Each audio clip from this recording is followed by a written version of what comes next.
Hey there, guys. Welcome back to another episode of Coach's Chronicles. It's your girl, Coach Jay, and today we are finally going to be answering your questions. A few weeks ago, I had reached out and asked you guys if you could ask me anything to get to know me a little bit better, what would it be? And I got a few questions here and there online. Some of you guys asked me your questions directly, but I compiled a few of them together, and today I'm going to be giving you the answers. So if you are interested, stay tuned. Okay, question number one. Why did you become a life coach? The short answer to that is I didn't choose coaching, coaching chose me. Basically what that means is that after I was burnt out and overwhelmed with social work and not feeling effective anymore, I prayed to God and asked Him to show me the path that He had for me, for my life and for my career. And the answer to that prayer was become an entrepreneur, start your own business, and fulfill people's lives through this ministry gift of sharing God's word and teaching people how to live by faith. So in a nutshell, you guys, that's how I became a life coach, and that's how Trinity Inspirations was born. All right, question number two. If you could choose your talent or your career other than coaching, what would it be? And the interesting thing about that is I always talk about how I really don't have any other gift other than the gift of gab. But if I could choose my gift or my talent, I would choose to be an anointed singer, because I love to sing, but I can't sing. But I do sing, and I have fun when I do. So that would be the career that I would choose. I admire those who can sing, who can blow, who can use their instrument of their voice to sing, and I enjoy that. I enjoy music too. So, all right, question number four. Do you have any hobbies? Well, I do now, and as most of you know, my hobby is crafting. That's also something I stumbled upon that God gave me as a extra talent or whatnot. And so I do enjoy making my crafts, which is how Trinity Treasures was introduced to the mix. So yeah. Question number five. What is your favorite television show and or your favorite movie? Well, past tense favorite television shows for me always has been and always will be I Love Lucy and The Andy Griffith Show. Those are classics. I know probably every line to every episode, and you can never go wrong with a classic black and white. Present television shows, my favorite. Oh gosh, I have a lot of them. I think right now I'm on this binge where I'm watching, I'm intrigued by survivalist shows and nature shows and things like that. I've never really been an outdoorsy type of person, but now I'm looking at it through a different lens, a different perspective, and I'm intrigued by it. So I really like Mountain Men and different shows like that, and even the reality type Survivor games and things like that I really enjoy. I also like feel good dramas. I love reality competition shows. My favorite right now, The Masked Singer and stuff like that, just fun, feel good types of stuff. I'm not really into a lot of action type things or science, sci-fi things and stuff like that. But yeah. All right, question number 6. What is your favorite color? Duh, purple. Even though I'm not wearing purple today, my entire house is purple, accessorized and things like that. And it's always been purple, my favorite color. Probably before just because it was aesthetically something I was attracted to, but now it's because purple represents royalty. Number 7, what is your favorite food? I am not a foodie, okay? I don't really experiment with a lot of different foods. I am just plain Jane American food. Give me a good pizza and a pastrami sandwich and I'm good, okay? All right, next question. And I do not know what number we're on. I think maybe 8. Okay. Where do you see yourself in 5 years? Well, that's easy. Hopefully married and not with children, but with grandchildren. My kids are grown, and in 5 years, I think I'll be ready to do that Gigi role and have some grandkids and spoil them and the way my parents spoiled my kids, and enjoy watching them grow up. So yes, married with grandkids. All right, next question, number 9. What is your best life moment or memory? Well, again, for me, it's going to be my kids.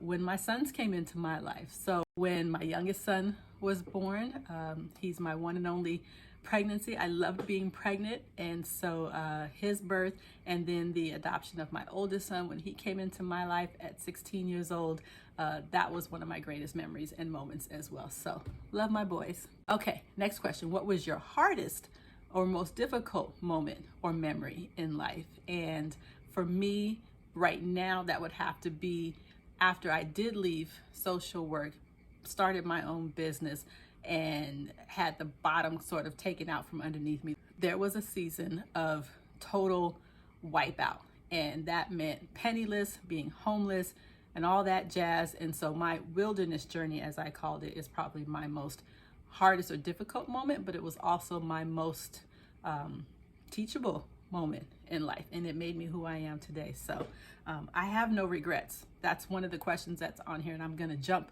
ahead and let you guys know that no, I do not have any regrets in my life. All right. Next question. What is your best attribute?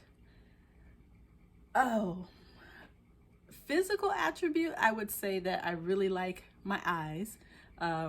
Physical attribute, yeah, my eyes, my smile, and I think personality wise, my biggest attribute is my generosity and my authenticity. Next question. What is something that most people don't know about you? Well, besides some of the things that I've already mentioned in this video that you may not have known, one of the things that I think kind of shocks people maybe when they get to know me is that I am very silly. I am a goofball. I do love to laugh and have fun and that kind of thing. So maybe that's something that people wouldn't expect from me, but I am really free in the sense of I will crack up in a heartbeat and enjoy just being funny. All right, next question. Are you an extrovert or are you an introvert? Well, I thought about this and my initial response was I'm an introvert, but actually there are some conditions because I'm an extrovert when it comes to being around my inner circle, but I'm an introvert around people who are not in my circle. So I guess I have selective introvertedness or extrovertedness or whatever you want to call it, depending on who the people are, but by nature, I am a little bit on the more reserved side overall. I've never been like that outgoing party girl or socialite or anything like that, but I think I have a good balance. Next question, do you have any siblings? Yes, I am actually the oldest of 4. I have 2 brothers and a sister. All right. What is your pet peeve? Oh boy, this was a good one. Okay, I guess for me, my biggest pet peeve is like when you have a space for something or a place for something and someone comes behind you and uses that thing and doesn't return it to the spot that you put for it. Okay, so here I'm going to tell on my kids a little bit. So, when you put the toothpaste in the toothpaste holder and after they use it, they just set it down on the counter and act like it doesn't have a home. Yeah, that gets to me. So that's a little on the silly side as far as a pet peeve, but it's a pet peeve. If you take something out, put it back where you found it, that kind of thing. But on a more serious note, I think a pet peeve for me also is when someone ghosts me. And I guess that bugs me because I'm the type of person, I'm so straightforward and honest, like just talk to me, don't ignore me or just walk away without saying anything from the situation or from the relationship and that kind of thing. So being ghosted, yeah, that's one of my pet peeves. So, all right. So with that being said, the next question asks, what is your biggest trigger? And I think this kind of goes along with what my pet peeve is as far as being ghosted, because my trigger is being lied to or being betrayed. And that'll set me off. I'm just going to tell y'all right now, I'm still working on that one a little bit, but yeah, I kind of have a thing about being lied to. Don't lie to me. It's not necessary. Okay, we're closing up here, guys. So the next question asks, do you have any fears? And I wouldn't necessarily say or claim that I have any fears. I have some areas that I'm working on that make me a little uncomfortable, and two of those areas are heights and tight spaces or closed spaces. So, I prefer not to fly. I'm just gonna tell y'all like it is, and I hate being in elevators, okay? But I will go into those places and on those things, but I will not be a happy camper. All right, so I think we are rounding out all of our questions for today. I hope you guys have enjoyed yourself so far. I have two final things that I'll share with you guys. The next question asks, if you had $10 million, what would you do?